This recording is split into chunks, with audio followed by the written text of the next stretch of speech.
Peace. Damn. Happy now. Now's the vibrate. Not going too far in the future. Not going too far in the past. Right now. In fact, gonna speak on one of the most important things about our spiritual growth and about us, stepping into our power. It's programming our subconscious.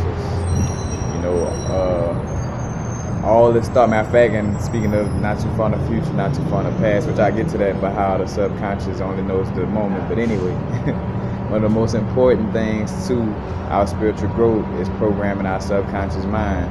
Because here it is, you got the Emerald Tablets, Hermetic Principles, the Kabbalion, whatever name or however you look at it, but it's basically the Hermetic Principles is what it's mostly known as, and it's 7 universal laws. I just recently did a video on it, and one of the universal laws is all is mind, all is thought, and I made a post earlier about in fact from the book Psychedelics. So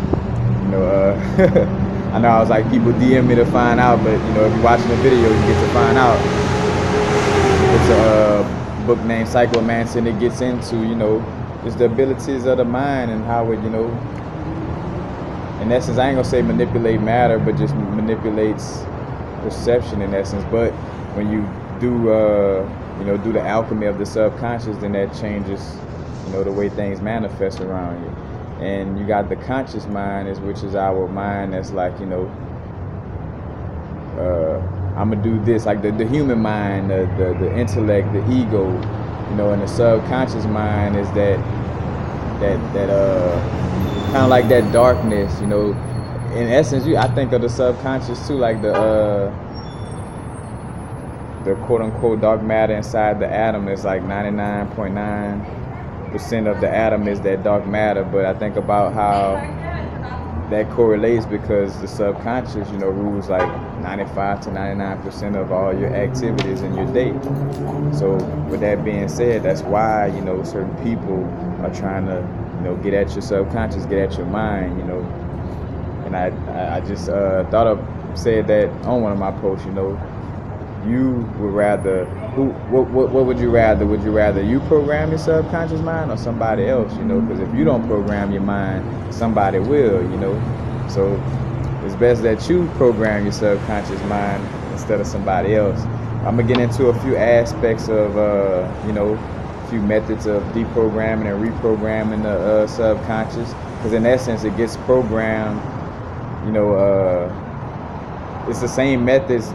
The harmful programming, quote unquote harmful programming, or the beneficial programming, all come in the same manner. It's just dealing on the intent behind, the programming in essence. And one of the first, the first ways we get programmed in essence is by our parents, our guardians, or mom, or however whatever your situation was growing up, but whoever, the guardians, whoever raised you from a baby, that's where you got your first subconscious programming from. And that's why a lot of, I know this psychologists, the people who you go to and try to figure what's going on inside the mind, psychiatrists or psychologists, whichever one, psychiatrist, I think that's the name of it.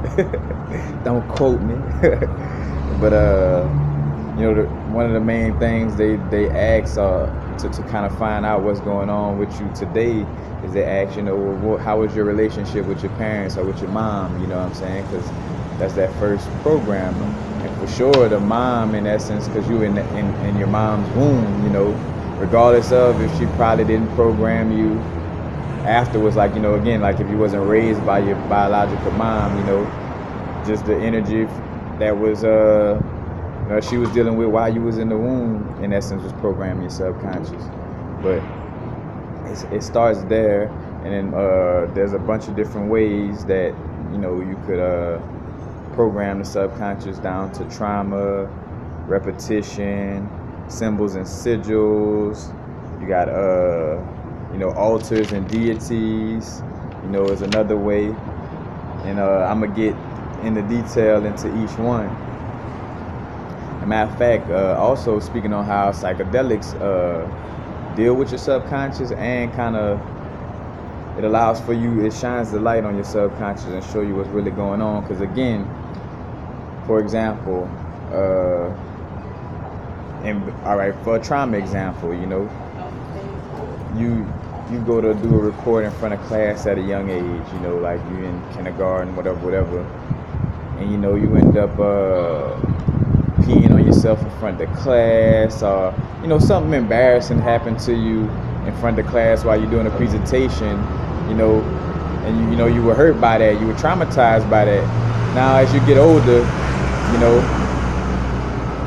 and then the conscious mind like, oh man, I done got over that situation, bro, when I was small, and you know that situation happened, man, I got over that, that's no longer bothering me.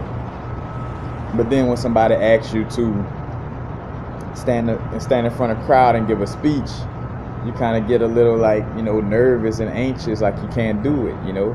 That because your subconscious is still stained by that experience, even though, you know, your conscious mind say, oh, I'm good. And our ego and our conscious mind is also trying to, you know, in essence, trick us. Because again, it's like, oh, I'm good. But shit, your subconscious don't think you're good, you know.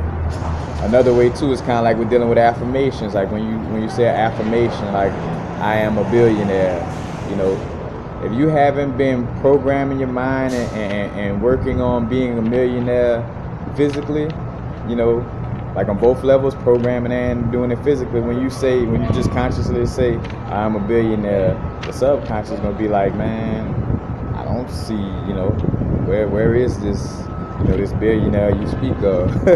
You know, because all the subconscious sees is the ramen noodles that we eating every night, and you know, the fact that we not meditating and doing things to better ourselves. You know, so all I see is just, you know, the majority of what's going on, instead of just these words that you're just trying to, you know, say and like it's gonna change everything. You know. Also, like another traumatization with the subconscious mind is with slavery. Like, so it's like three things in one, like with the fake Jesus, and well, just say two, but the fake Jesus situation with Caesar Borgia, or you know, the European image of Jesus, and then in the black community, the way people are so into church still, you know, even though it might have evidence outside of church that, you know, will show you more of a connection to source, people just kind of, you know, into that going to church vibe. And reason being because, you know, when the slave masters,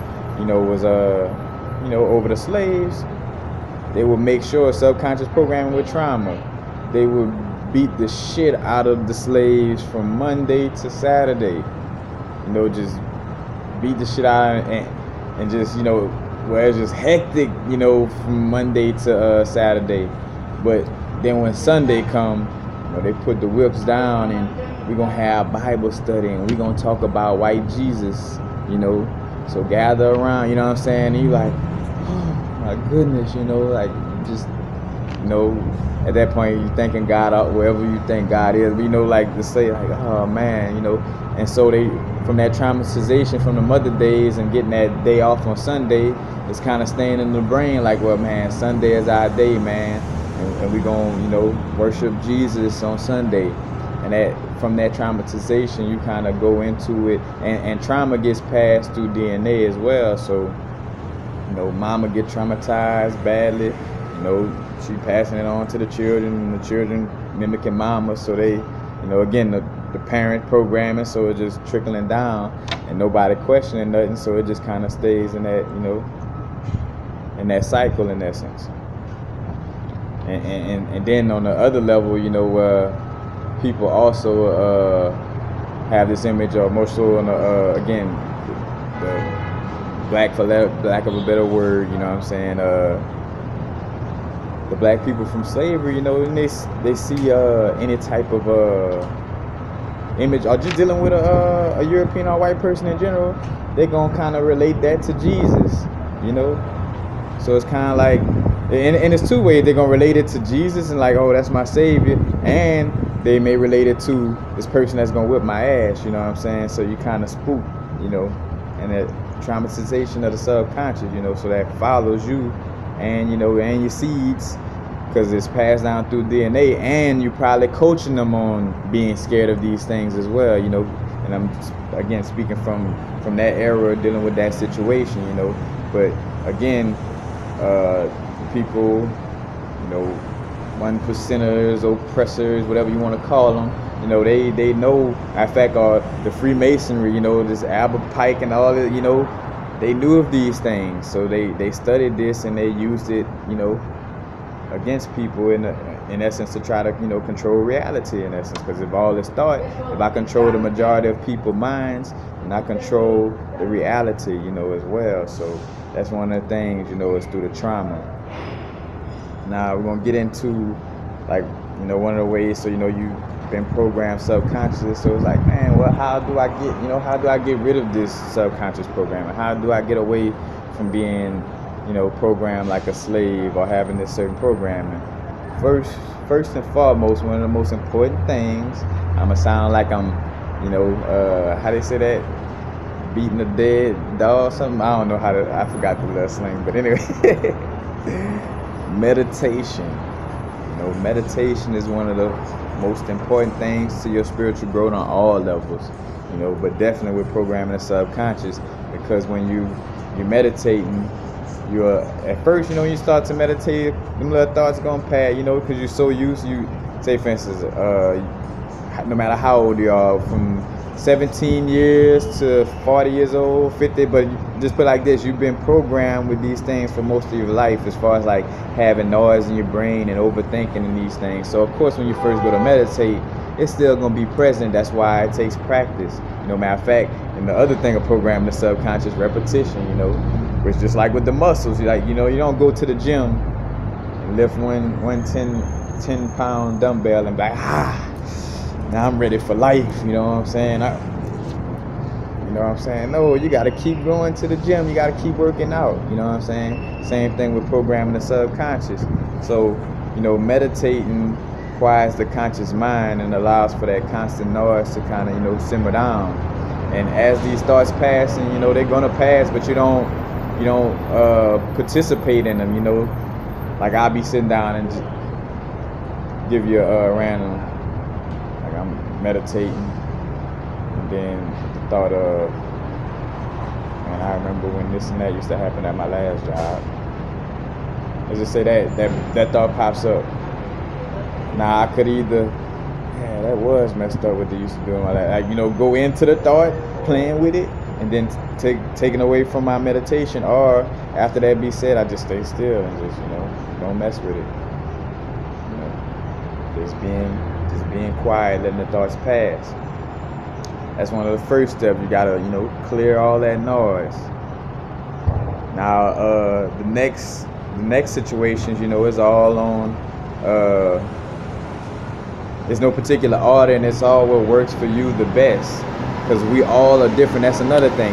Now, of course, again, there's a common way for all of us to program our subconscious, but we all different. Some of us are better listeners. Some of us are better at learning from, you know, hands-on or viewing things.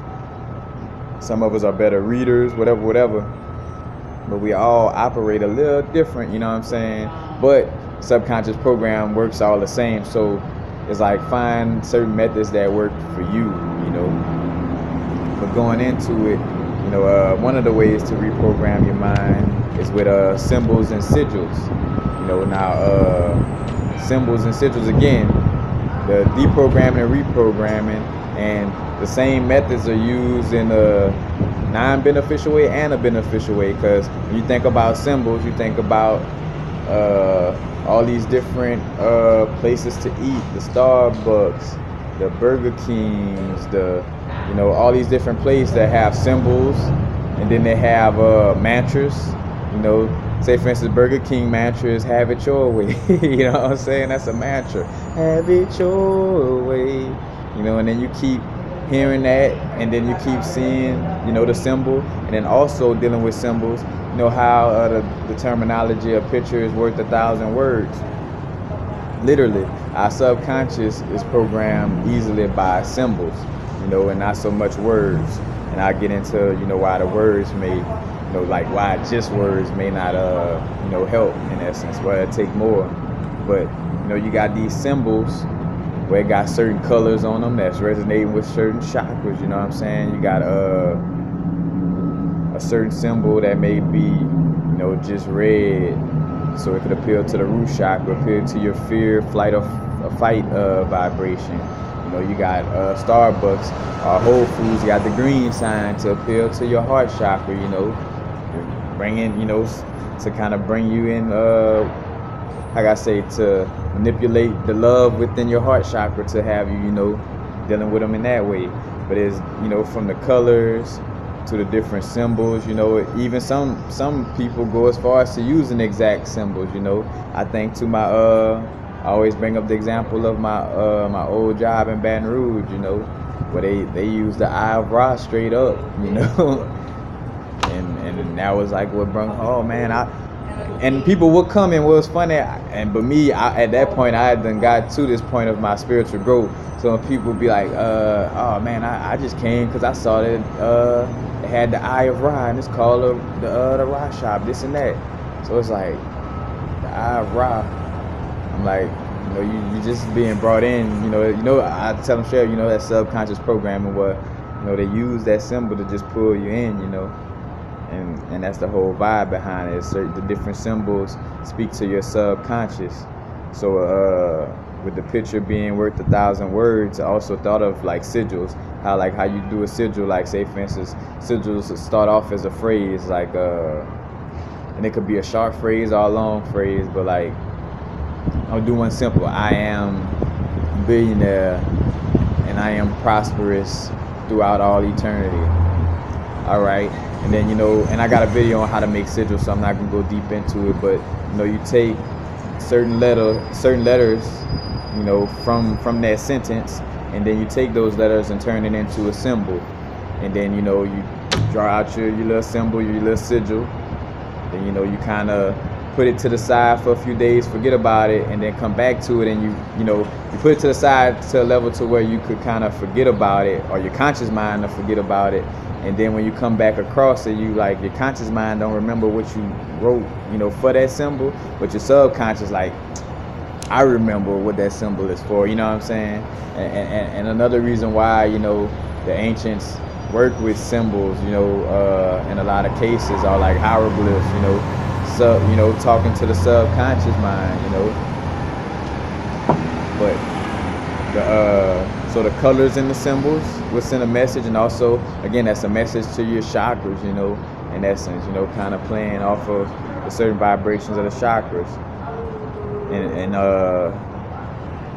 again, in the sigils, like a bunch of words put down into a symbol, and that symbol programming your subconscious for the better or the worse. But you could use your own, now that you know what's going on, these people trying to program your subconscious, you use it to benefit yourself, draw out a sigil, a phrase, and create a sigil that's going to benefit your growth, and help get you away from, the brainwashing that's already been put on you. Then also, other methods, in essence, is, I say in essence, I just always, that word just follows everything I say, but anyway. Altars, I got it together, altars and deities, but altars, in essence, is to contact spirit. So the 72 names of God, as a matter of fact, the little Hebrew names, I think about one of them, I kind of remember, Vav Vav Lamed, which I think that one is to expand consciousness and live free without doubting and limitations. But, there are 72 names of God. And another reason too, like back to, I will always talk about this, like, well, you reaching out to source in general, or the universe in general, is a broad situation. You want to deal with specific energies of God, energies of source. And when I say energies of God, ye are God's children of the Most High. I'm talking about you. You are the God of your universe, in essence. We are co-creating, but we all God, all gods of the universe, just in different bodies. So with that being said, the 72 names of God are little, almost like computer programs. So instead of you just saying,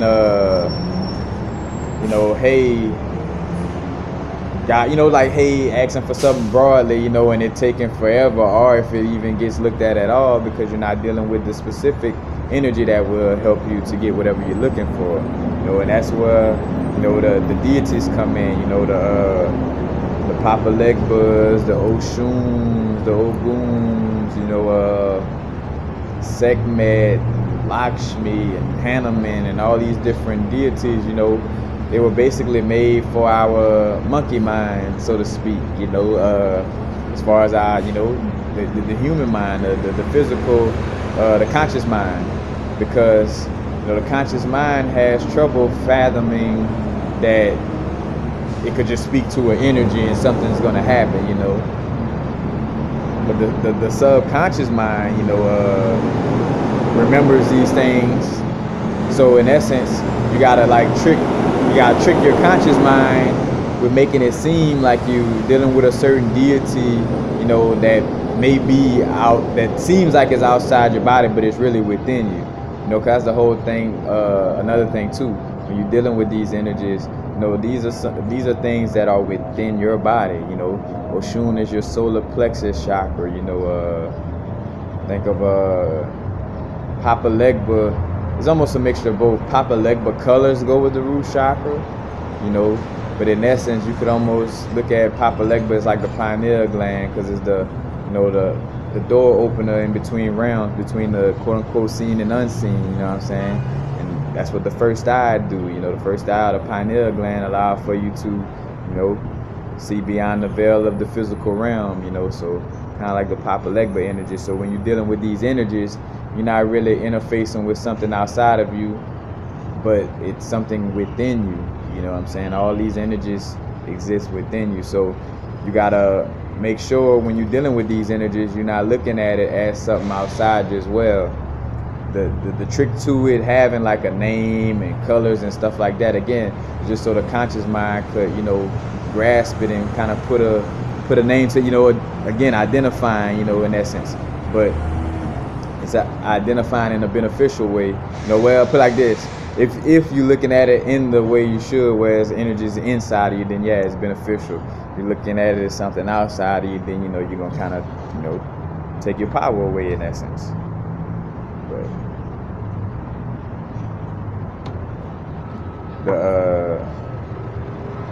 so again, dealing with particular energies, like if I wanna. That's why the different details. So if I'm trying to manifest wealth and abundance, fertility and creativity, I deal with Oshun. If I want a certain type of protection, or I want some help dealing with something I'm fixing on, like I fix cars, or I do jewelry, I deal with metals, and I need help on dealing with that, I call upon Ogun. You know what I'm saying? And there's more. So I'm just using little small examples, but instead of saying source, help me with this, you know what I'm saying? You could get more particular, kind of like with anything. Like when we're doing our affirmations, you start generally and in a broad manner, but then you start getting more particular when you're trying to manifest particular things. Because if you throw it out there all broadly like that, it kind of comes all, general and not specific, and catered to manifest very quickly compared to like where it's just, again, a vague meaning, to where it's it's just too open to where it doesn't get you straight to where you're trying to get to, But matter of fact, getting back to the situation, the human mind, relates to these images, so again, it's like tricking the conscious mind, because it's hard for it to grasp working with a straight up energy. It needs that little visual in order to to program itself, or not say to program itself, but to grasp on to these concepts, which in essence, that's one of the ways where you're tricking the conscious mind, and it doesn't know it's getting tricked in essence, to an extent, The conscious mind is a slick one, again, the conscious mind is that voice that may tell you, oh, you straight, you don't need to meditate today, man, you've been doing good, It's more of a voice than a feeling, So the conscious mind, and two, so how this kind of like a paradox, the conscious mind is also due to our, again, our programming, where we've been programmed to think God is outside of us. So again, when you're dealing with, an altar and these deities and things of this nature, the subconscious, the conscious mind is like, a little bit more open to that, because it's been taught those concepts and kind of used to it in essence. So it kind of goes with that vibe.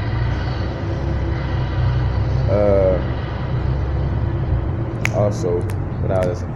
Oh, and dealing with the altars as well, which I want to add in there. In most cases, we have our altar set up, and then we have candles on our altar as well. And the candles, when you look at a lit flame in general, so it don't even have to be a candle in essence, but just any way to have a flame, on a level where you could look at it. But basically, when you're staring at a candle or at a flame, it puts your brain in the alpha state. I'm sorry, y'all. I just caught why I always have to brief intermission. Catching myself when I'm in that mode. It's because I'm trying to talk and get the information quickly, and I just realized I got this piece of quartz by me. So, in fact, whenever you're feeling yourself not being too grounded, grab that hematite, especially some magnetic hematite. All right. So dealing with candles or the flame from a candle. The flame from a candle programs, or I should say, put your brain waves in the alpha state. And when your brain waves is in the alpha state, your subconscious is open for programming. So that's what the candles are for in essence. Of course, the candle itself may deal with a certain energy, but you could also use that candle flame and and stare at it to program the subconscious. And I even caught a download that, of course, the sun is giving its own downloads in essence, but also I feel like the sun would put your brain in the alpha state as well, because it's like, even though it's not fluttery, it's a light and a flame in essence, in the same manner, But again, that's just my own little download, that I'm sharing, Haven't seen that in a book or anything, so just speaking on it like that. But and anything to get your brain in the alpha state. So as far as like, well, the two I know of is just the candle staring at the flame, and then binaural beats. Putting on finding binaural beats in the alpha state, and using those. But the candle magic, to me, I'm just, I rather deal with it the raw way. Of course, I listen to binaural beats and deal with those as well. But, definitely staring at the flame of the candle will open up that subconscious mind. Now, another thing, it's repetition. As a matter of fact, sports is so spiritual indirectly. A lot of people don't realize it, but like when you're getting into the zone, you're in the moment.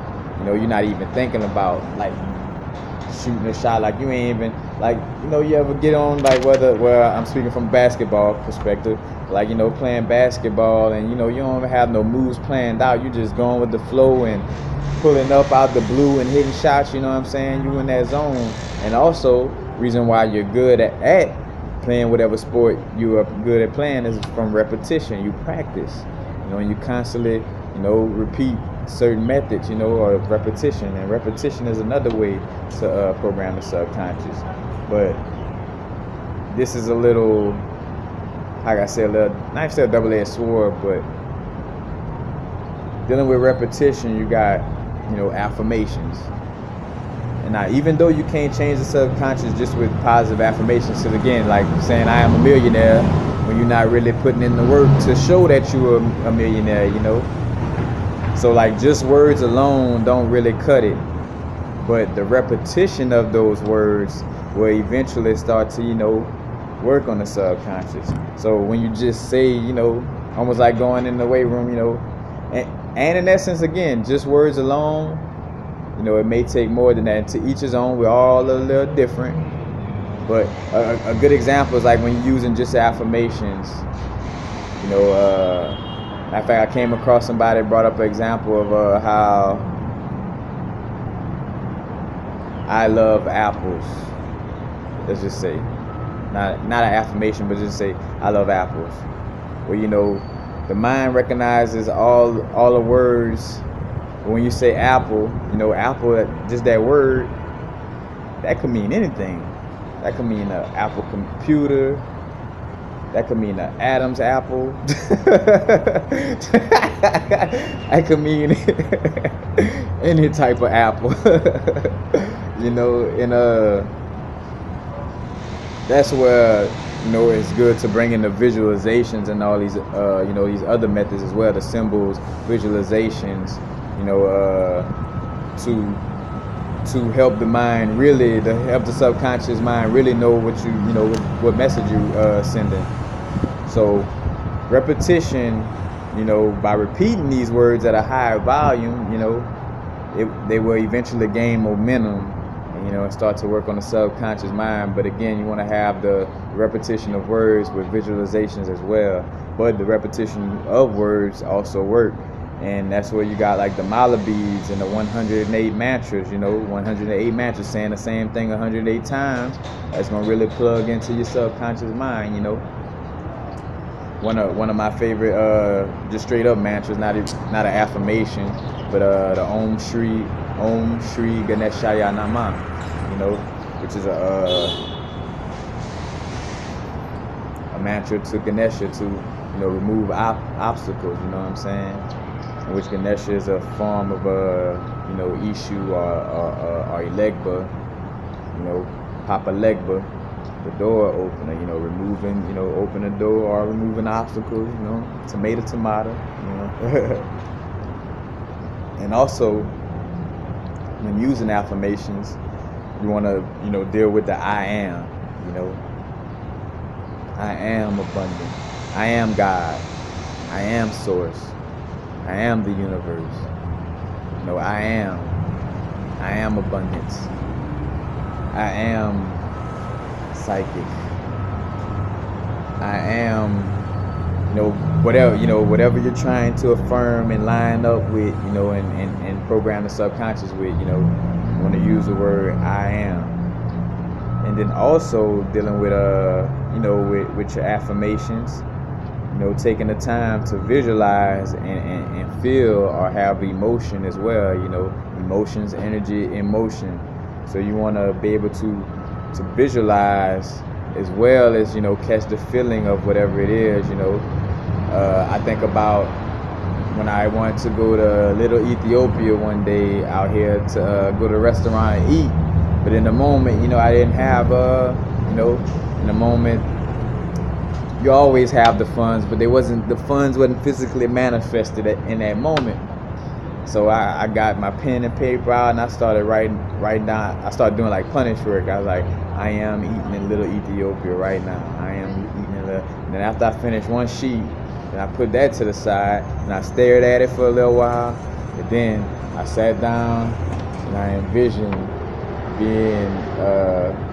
being in Little Ethiopia and taking that injera bread, like, and I actually was doing this with my hand. I wasn't only just visualizing, I was actually like doing it with my hands. So I'm picturing tearing my injera bread, and like I'm doing it while I'm on the video, grab, you know, taking injera bread and grabbing them lentils, and, you know, like, man, it's good, bro. Man, it's, you know what I'm saying? Just, and really take yourself there with it, you know what I'm saying? And that'll, you know, the subconscious, like, oh, word, we eating right now, you know what I'm saying? Like, you know, and speaking to that, the subconscious only knows now. So if you're doing something, even though it's a visualization, you know.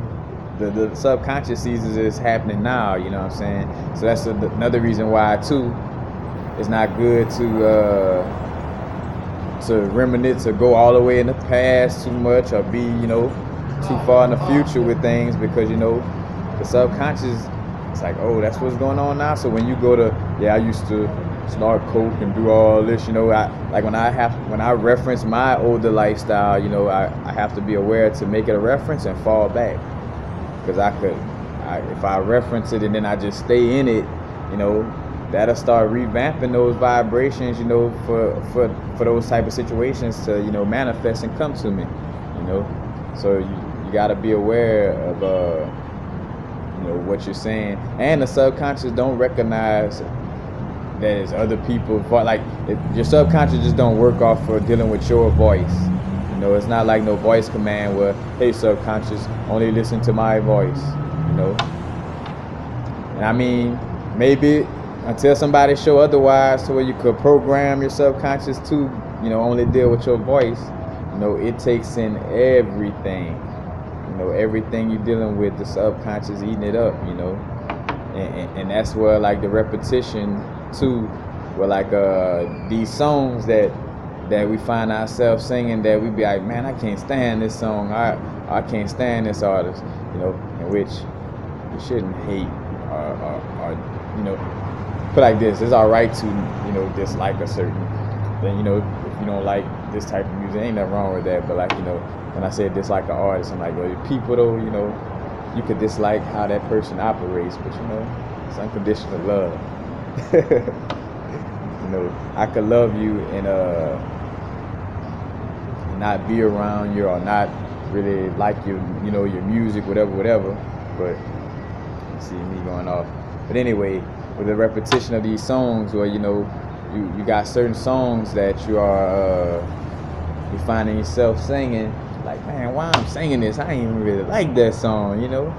It's because it's repeated, you know, on the airwaves, like, all the time, and every time you get in the car. Matter of fact, that's why, you know, again, the battle not only with the foods and these places of business who using like I say, little mantras like have it your way and certain symbols to pull you in, but there's also music being thrown at you. That's why popular music, you know, pop culture music, that's mostly controlled by record labels, who is mostly controlled by, you know, the Zionist Jews, you know, quote unquote, the Ashkenazi Jews.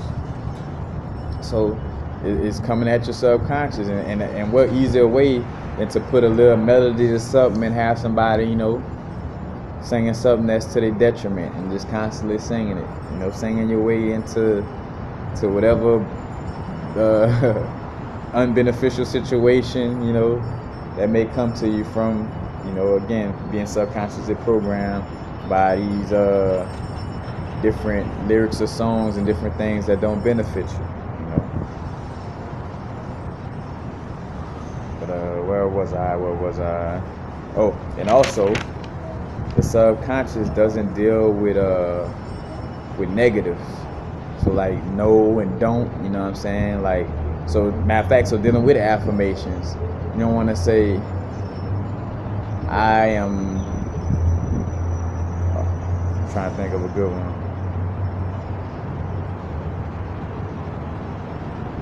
I am not human. Let's just say that one to think to one.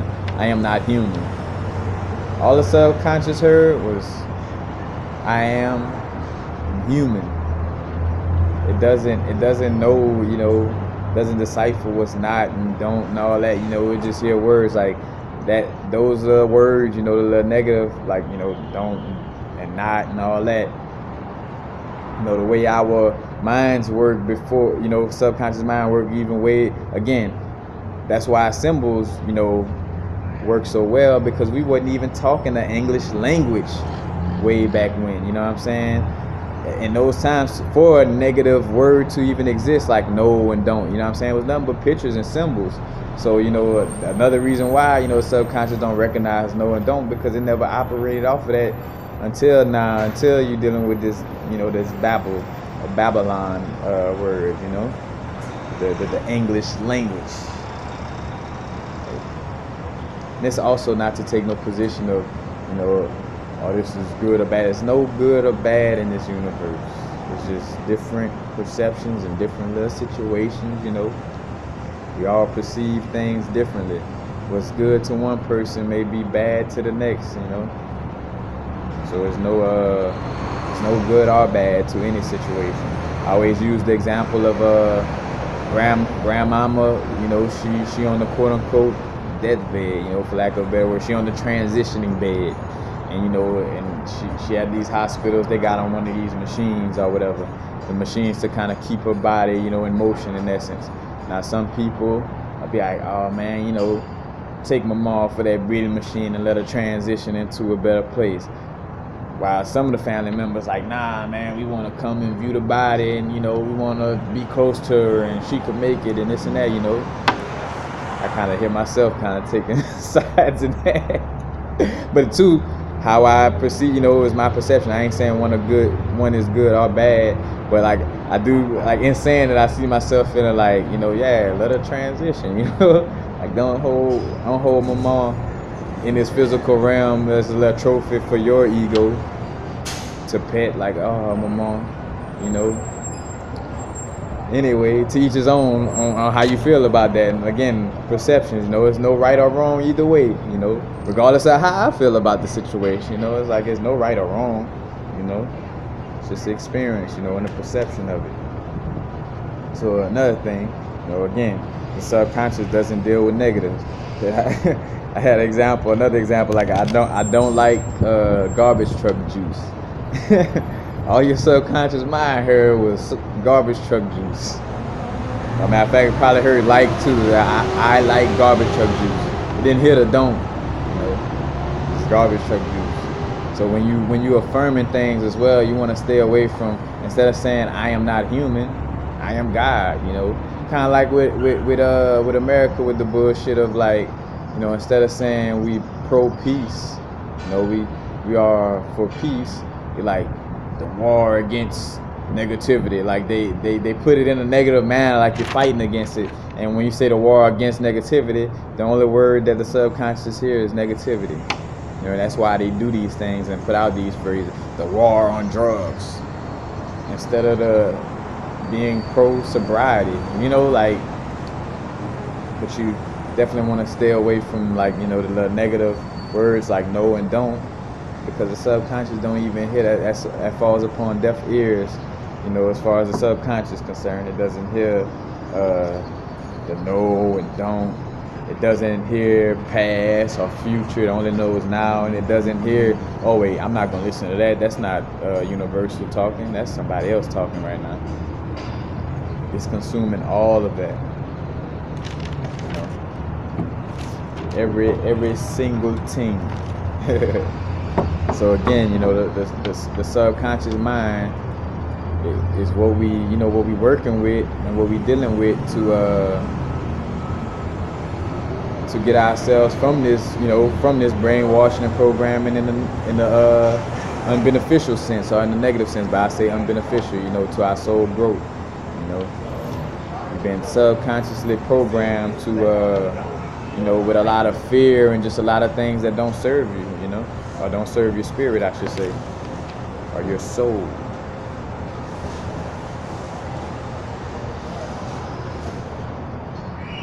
Oh, and just another aspect I had down here. I mean, it's still along the same lines of dealing with your subconscious mind, but I thought about it kind of ties into how I talk about the 72 names of God, or like the certain deities, and why, you know, we give these certain energies, you know, names in a certain way they look, you know, so we could kind of, you know, trick the conscious mind into dealing with it, so it could, you know, help program the subconscious mind. But I think about how the universe, like, you know, where we use the words source, God, supreme architect, you know, these are all names used for the human brain, because to be honest with you, energy cannot be how I say, created nor destroyed. Like, it's constantly in motion. So there never was really a beginning, you know, are in essence a source, you know. It's like it's, matter of fact, reason like the which I gotta watch it again, but the never ending story, you know, the old school movie with the flying dog, you know.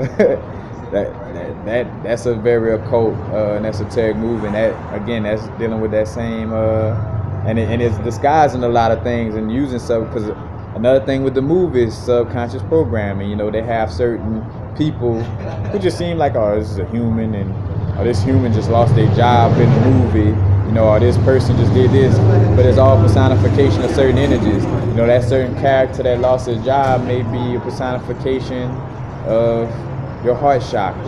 You know, kind of like Voltron or Power Rangers. You know what he's, you know, yeah, they Power Rangers saving the world against evil, but they could also be seen as you know, different chakras or different archetypes of your brain. You know, same thing with Dragon Ball Z. You know, we're gonna go all across the universe, you know, to find these 7 Dragon Balls, and when we get these 7 Dragon Balls in a row and align these 7 Dragon Balls, this dragon, you know, comes up, Kundalini.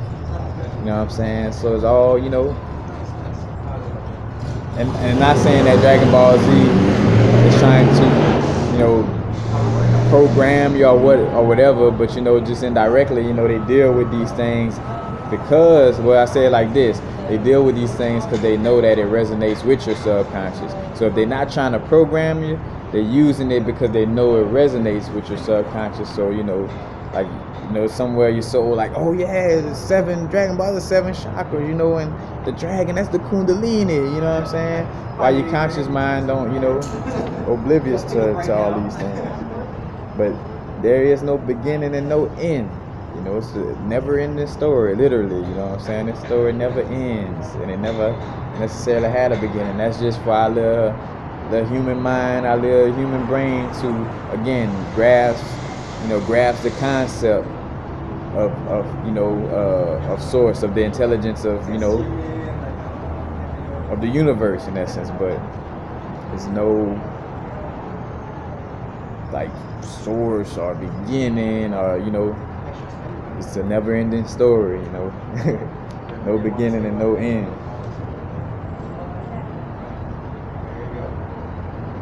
That's basically it. And also, I want to speak to how I kind of talked about it a little bit at the beginning, but like psychedelics with the subconscious mind, like, you know, acid is more brutal than, I should say, the mushrooms. To me, you know, from my experience, it seems like acid is a little more brutal than mushrooms and DMT as far as like shining the light on your shadow self, or not just your shadow self, but the things you need to fix, and just shine the light on what's going on in your subconscious mind in general. Like, it doesn't do it in a peachy, you know, loving way all the time. You know, it kind of just like straightforward, like punch in your mouth type. Like, you know, it hits you very hard. And I think about a certain little situation, for example, of how, like, you know, dealing with, you know, psychedelics when you're and as I'm saying this, I'm not telling anybody to take psychedelics, none of that. Just speaking from experiences that I dealt with, but I'm not telling no one to consume anything, and I'm not talking about consuming anything and all that blah stuff. Anyway, you know, but basically, like, how psychedelics really show you how everything is like what's really going on. You know what I'm saying? Like, how it basically shows you how the conscious mind will just be talk and say certain things, but what our true existence is about and what's really going on and manifesting things is our subconscious mind. Again, it rules 90 to 99% of your mind. So if you could say that I'm over racism, man, I ain't racist, or I don't hate this type of person, or I don't, you know, you could say it, but have you really programmed your subconscious to get away from that vibration? Because if not, it's still lingering there, and that's why, you know, even though you're saying affirmations, you're still dealing with certain energies, and you're wondering why, like, well, man, I say my affirmations every day, you know, because it's, you know, I mean, of course, again, affirmation is one thing, but it takes a little more work and a little more than that. But it's more so about like, again, doing any and all methods to program the subconscious or reprogramming. But back to the story, I had a situation where me and the brethren on psychedelics, and two of the brethren were talking. They kind of was on, it's kind of on a little back and forth vibe, nothing serious, but how we getting our little, our little opinionated grudge matches, so to speak, and as the brethren was talking, he said what he had to say, he said it, and then, he spit, you know how you got something in your throat, you spit it out. Now, well, I'm gonna give you the first case scenario before I tell you how it really was seen and how it really was. Like if we wasn't on psychedelics, just vibed out, just normally. Which I ain't gonna lie though, the more you kind of deal with psychedelics and know how the subconscious work, these type of things the light will be shined on them even when you're not on psychedelics. To me, that's the reason for a lot of dealing with these energies is so you could kind of be able to interface with the energy of seeing these things without having to deal with a certain substance in essence, But like if we was just sober and not not dealing with the psychedelics, when the brethren said what he said and then he spit to the side, he just spitting, he just clearing his throat, But because we're on psychedelics, it's showing what's going on in the subconscious mind. So when he spit after saying what he said, it was almost like it was like a disrespectful cherry on top to the things he just finished saying. Let's just put it like that. So it's kind of like if I say I don't know, just anything towards a person, I'm kind of like those cartoons. You better get away from these parts. You know what I'm saying? Like, it's almost like you piece of shit. Like, you ain't you know what I'm saying? Like, it kind of carries that vibration, and that comes from the subconscious, And then and so say for instance, how the conscious mind works. Oh yeah, I was just spitting just to spit. Well, you wasn't. That was like a little subconscious, like, on top of the shit you was just talking about. You know what I'm saying? Almost on some, for lack of a better word, fuck what you was just saying. And this is how I feel. But to the sober mind, oh yeah, he just spitting, Or to the conscious mind too, like, no man, I was just spitting, bro. I didn't. Like on a psychedelic trip, you could feel the true meaning under that simple gesture. You know what I'm saying? So that's another thing dealing with the psychedelics, but for sure the acid or LSD, the mushrooms tap into it. DMT taps into your subconscious, but more on a extremely high vibrational level where it taps into like your oversoul, so kind of like it puts you, deep into your mix, so to speak. You know what I'm saying? And it doesn't really deal with just like the, what's in your subconscious dealing with being a human. I mean, of course, your subconscious is your God self in essence. That's your, that's how, that's your soul mind in essence. But like DMT just, it just moves a little bit higher and further away from, the how can I say, it doesn't just shine a light on, whatever little subconscious demons you got. Like, it does way more than that. It does that and more, and it does it too with a more high vibrational type of vibe to it. Now, of course, that all depends, because on your first time dealing with it, it may not seem so high vibrational because in most people's first trips, they're like, man, I seen demons, I seen this or that. And because that's that energy, that all that subconscious filth, coming up, it got to come up and come out somewhere. You know what I'm saying? So it's coming out of you, so it's coming to the forefront, while you're dealing with the psychedelics, it's coming out. So that's another vibe to it as well. But I don't want to go on too long, but just a little recap. Again, the parents, the guardians, and it's too. And so I'm also speaking to people who are parents now. You know what I'm saying? Realize, we don't own our children. We don't own anything in this physical matrix. It's all just a little physical matrix in the game. You are a vibration on the human experience. You don't own nothing on this physical plane, even though it may seem like you own something. So to the parents, you are the first programmer, and and of course, some of us are in this transition, or in this place where we don't know whether I just can't homeschool. I don't know where I can't really take my kids out of school system. Just start from wherever you can. So if you send your kids to school, when they get back, school.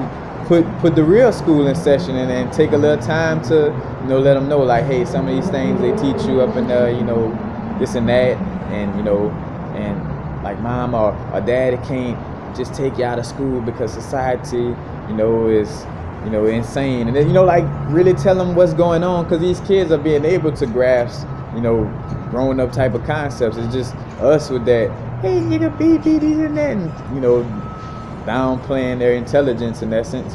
Again, this is what we taught. We saw our mamas and grandparents baby talk and this and that to the little kid. So you baby talk and talk to them like they don't have a comprehension, but you wanna you definitely wanna speak to them as the grown up that they are. It's just a vehicle that's young. You know what I'm saying? They are grown ass souls that just, new to this earthly experience, but a grown soul nonetheless, So again, the first programmers is the parents, And another way too, if you're dealing with something, to identify what you're trying to get rid of. So like me dealing with money, I had to sit down and say, all right, who programmed? Like I had to, is this something from my soul? Is my soul telling me I should be like this, or was this some programming from my parents? That's how you find out where things come from, and be able to move in another direction and clean it up. But it starts from the guardians, from the parents, and again, different aspects of programming, reprogramming, deprogramming. Is trauma, doing something of a traumatization to which some people kind of use it in a beneficial way of like so some tribes like may do these tattoos or these little cuttings on the body, and then after you get these cuttings or these tattoos, now you're a real man, or now you are one with God after you get these little cuts. So after going through this traumatization, and being told this makes you God, your subconscious resonate with that pain and trauma, and being told that you are God because of this, so it resonates within your subconscious, so you move like that, you know what I'm saying? So trauma, repetition, dealing with symbols and sigils, dealing with the altars and deities, the altar work. Again, because when you're dealing with your ancestors, you got your ancestor altar. Your ancestors are not outside of you. And another reason too, let me get into this a little bit. Like this egotistical necromancy called a graveyard. There's no need for a graveyard in essence. Like, I don't need to go all the way back to Opelousas, Louisiana, to the place where my father's vehicle is buried, and my father in the physical form, it's the soul that occupied my father's body may be from the same soul. It may be me in essence, or but long story short, I don't have to go all the way back to Opelousas, Louisiana, to that graveyard to interface with my father's energy. You know, it's within me. All I gotta do is just tap into it, and again, knowing that all these energies are within you and not outside of you. You know, but you gotta kind of play that little game of like, Oshun, let me get an orange for Oshun, and let me get some honey and this and that. That's just interfacing with these things to you know, to trick the conscious mind to dealing with the subconscious mind. You know what I'm saying? So it's like tricking the conscious mind into feeding the subconscious mind. You know, but again, you know, it's all things that are within you, and we created like the 72 names of God and these different deities and gods, the, you know, subdivisions of gods, in order to deal with particular energies of sorts. That's another thing, dealing with the magic, like all the magic and all that. It's just the programming of your subconscious mind and using it to manifest. You know, I mean, the basic simple parts of it, you know, is programming that subconscious. But that's what the magic is manifesting. And manifestation comes from what your subconscious believes in. And if you haven't made your subconscious believe, or you haven't worked on your subconscious to allow it to know that you are God and that you are manifesting everything, then your subconscious is gonna still feel like you're a victim to outside circumstances. And that's why you are a victim to outside circumstances, because your subconscious still believes that to be true. You know? So, you know, the different methods to say altars and deities, and also again, repetition. And that's repetition with everything. Like I spoke on repetition and mostly spoke to words and mantras and affirmations. But repetition is also the repetition of visualization, the repetition of working with your altar, you know, like just repetition in general. You know, again, you go to the weight room, you know, repetitions, how many reps you getting in. You know, I just did one curl of 10 pounds, bro. I'm good now. I'm about to sign up for this bodybuilding competition now. You know what I'm saying? It take more than that, you know. So those are some of the different ways of, you know, dealing with the programming of your subconscious mind. And again, the methods that have programmed you in an unbeneficial way could be the same methods could be used to program your subconscious in a beneficial way. It's just different intents, you know. Burger King using symbols and mantras to get you to buy, you know, they live part. They food, because what's poison to one person may not be poison to another. Somebody out there, you know, eating a Whopper Jr. and probably, you know, getting all kind of spiritual energy from it. You know, you never know. But again, you know, that form of programming, they use it in a way that's not beneficial to you. But then you could use those same energies, like you could use symbols and sigils and affirmations, like make your own little, you know, have it your way type of slogan or whatever the case may be, to, you know, again, to program your subconscious to where you want it, you know. Because if you don't program your subconscious mind, somebody will.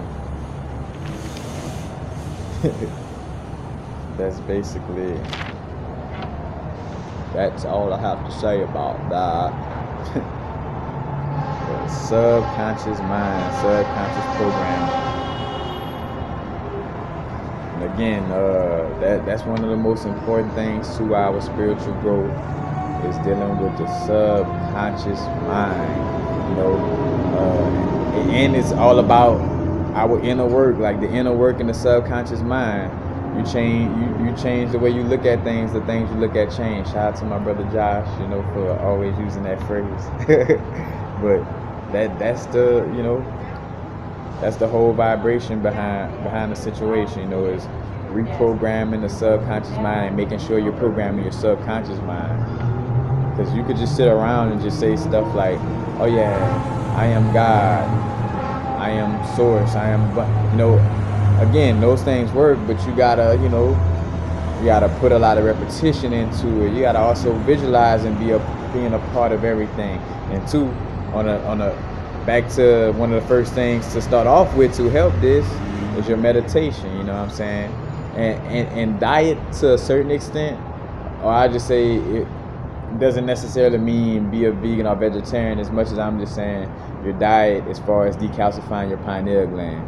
You know, you want to decalcify your pineal gland first and foremost, because when that's blocked off, and that just trickles down into all kind of problems, to stress, lack of confidence. You know, it throws a bunch of other chakras and energies off, you know, by being calcified. As a matter of fact, if you can't visualize certain things, that may make you feel like depressed, like, damn, I can't even visualize, you know, certain thing. Matter of fact, and that's why a lot of people, you know, that's trying to keep others down, aim at trying to calcify your pineal. You know, because if your pineal calcified, you can't visualize things, and you can't visualize nothing to manifest your own world. You can't manifest your own business or things of that nature if your pineal calcified. Are you so deeply programmed by all these other things? And see, that's where the chess game come at too. Because I honestly want to say that anybody who's speaking on spiritual knowledge, and we all on our growth. And there was some point in time where I was speaking on spiritual growth without talking to programming the subconscious mind, because I was new to things. But eventually I got there. So I say that much. You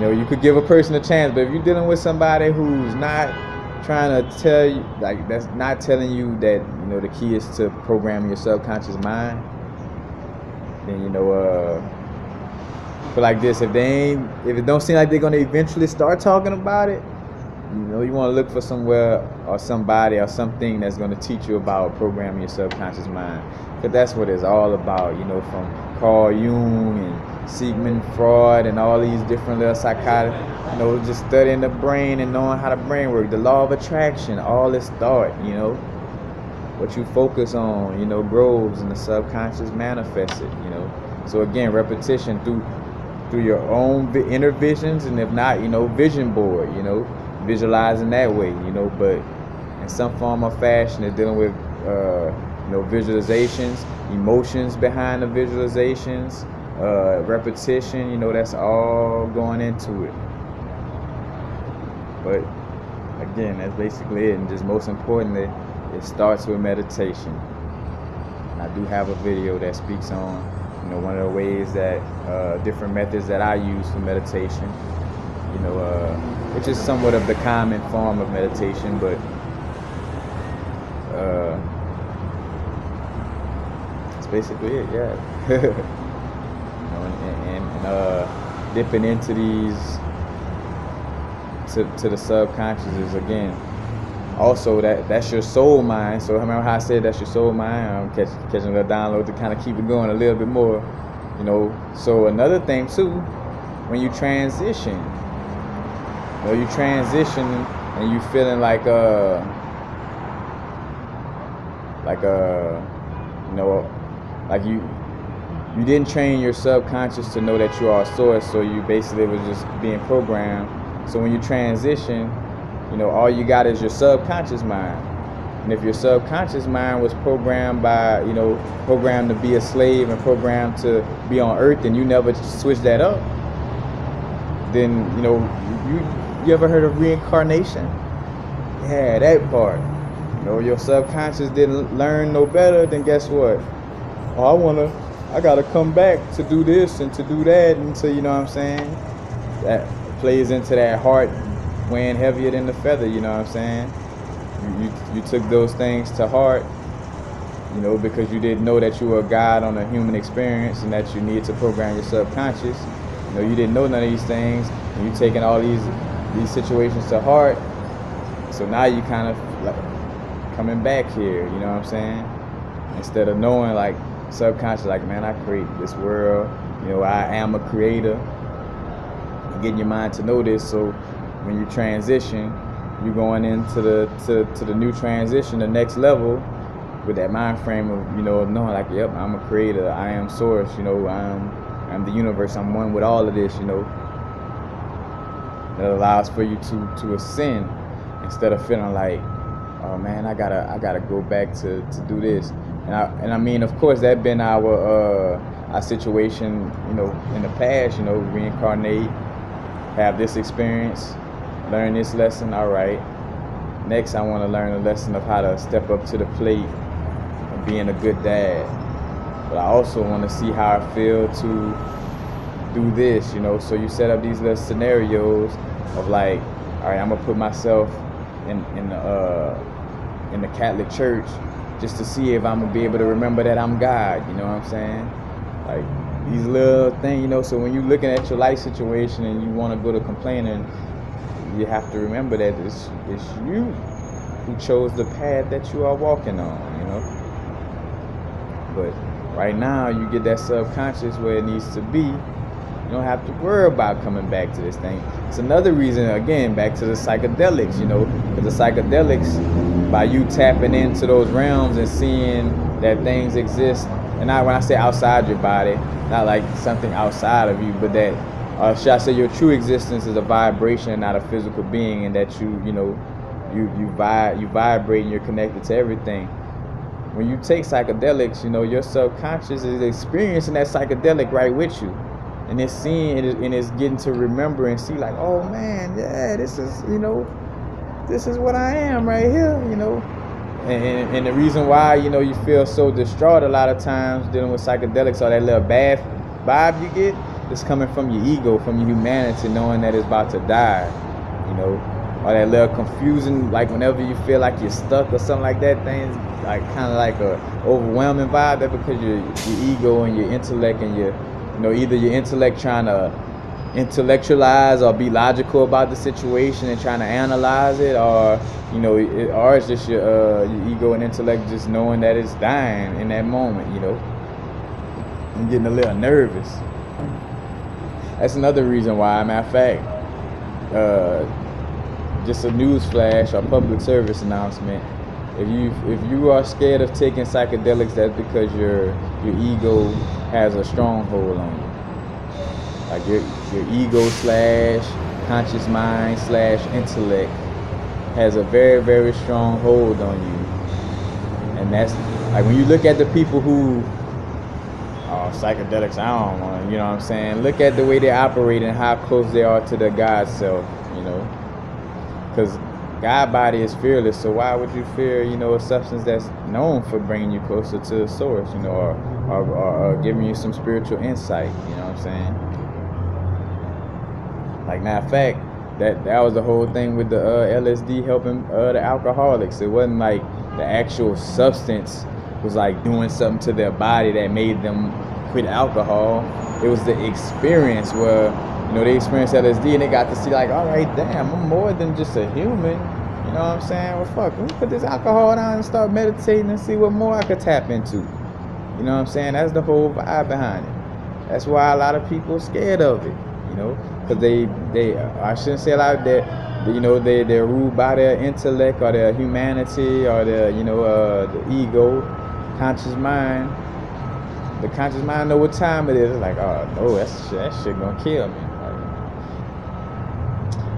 You know, I would do the psychedelics, man, but you know, man, I heard people lose their mind, and you know, and notice it's just all words and just all fear, you know, all things, you know, on a certain level that your higher self and source don't even deal with.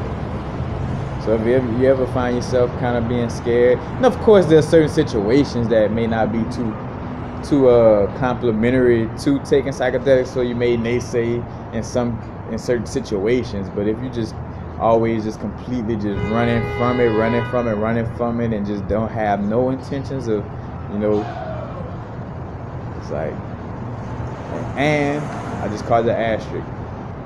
Of course, now, unless the only way that's not true as far as like your ego or intellect having control over you, like if you meditate heavily, you know, and you choose not to deal with psychedelics, then, you know, then that's not how can I say? How about I say that's not a bad thing? I'm trying to get away from using bad and good. But if you meditate and you connect into the ethers on that level, because I always speak on that, like you don't need, you know, psychedelics is just something, you know, we use as a little tool, but it's all in the meditation. We are the technology, you know what I'm saying? So if you're doing it with meditation and you're like, I'd rather not do the psychedelics, and you know, that's perfectly cool, you know what I'm saying? Because you know what's up. So you don't really, in that sense, need it. But also, as long as you meditating and tapping into these realms, not just sitting down quietly, and just clearing your mind, and that's it. Because again, the meditation is clearing the mind so you could really tap into the subconscious, and again, getting the brain waves in that alpha state, so you could, it'd be easy to transfer information into that into the subconscious mind. But I think that is it.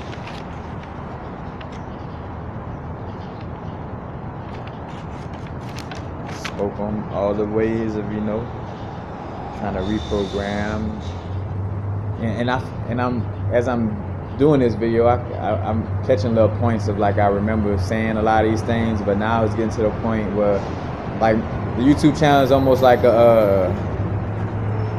like being an artist who made a lot of, say for instance, been in the game for a long while, and the artist made most of his good songs, and some of the greatest songs like at the beginning of his or her career, but that was when they wasn't really known as much. So a lot of the masses didn't really get to hear all the good stuff from when they first started. Matter of fact, the artist I get to think about is if y'all familiar, the Zero from Houston. Well, like bruh, like all this classic stuff that he dropped, but everybody didn't get to hear that. So when he was coming out, they didn't really know him or vibe with him, and so he started like taking some of his verses and some of the lyrics from his old songs, all somewhat just remaking and remixing some of his old songs. I remember being a fan of all the old stuff, as a fan that done heard this already, like, oh man, I done heard that verse already, this and that. But then you step back, well, this is for the people that's new to the music he's been doing. They're new in general and they never checked out his old stuff, so he's just putting it out there so they could catch wind of that. So I'm just redoing this, and for the newbies, but also in essence too, though, to just this subject in particular, I did want to do another video just to solidify all the different things and put it all together, because I know the way I do videos, I may have did like a video on subconscious but had like all these different subjects, like so symbols and altar work and all that, specific videos by themselves, and not bringing it all together, you know what I'm saying? So I wanted to bring everything together as far as talking about the subconscious mind. But that's basically it. And crystal quartz, which is a programmable crystal. And that's pretty cool. As above, so below. You could program the quartz to program your subconscious. Like, hey, crystal quartz, I want you to amplify alpha state wave. You know what I'm saying? Like, I'm trying to think of something, how to say that. As far as like induce alpha state waves within the brain, I want you to amplify the alpha waves or alpha state waves, within my brains. Help crystal quartz. I want to program you to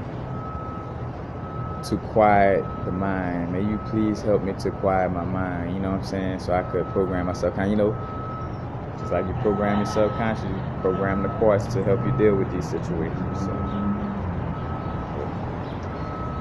that's basically it. Peace. Oh, speaking of peace, subconscious mind symbols. Like how this peace sign mean together, and this peace sign mean this is like what they created to mean war, or war over victories. It's all on what you resonate with the symbol. Like the swastika, and I can't remember the exact meaning, but it had a energy that was beneficial to the soul. It was more soulfully beneficial in the essence of was dealing with something with love, or something different from what Hitler was using the swastika from. But since Hitler used the swastika, perfect example. All right, before I go on that note, with him using the swastika, the way he used it, first he used the energy of the swastika for what it was for, you know, as far as like the quote unquote good energy behind it. And then he started, you know, staining into the people's brains with trauma, you know, using a symbol and trauma and repetition of trauma, you know what I'm saying? It ended up turning that symbol into somewhere in your subconscious mind. You do see it as something for Nazi, not the old symbol that it was for. So you would have to reprogram your brain into knowing that the swastika stood for something else before Hitler, you know, put whatever symbols on it, you know. So even though he may have indirectly, subconsciously programmed everybody to look at the swastika as an evil, quote unquote, evil thing, you know, you could reprogram yourself to look at it as a good thing again. So with that being said, peace, open or closed, I just mean peace and love no matter how I'm putting it up there. And plus my mind not subconsciously programmed to look at it. I never even knew nothing about none of that type of stuff. So that's why I always kept throwing up my peace sign. You know, not for somebody else, you know. They may be seeing my peace sign like it's programmed, like when they see my peace sign, they just get into war mode or something like that. I don't know. Peace. Happy now. Now is the vibrate. Not going too far in the future. Not going too far in the past. Right now. Peace.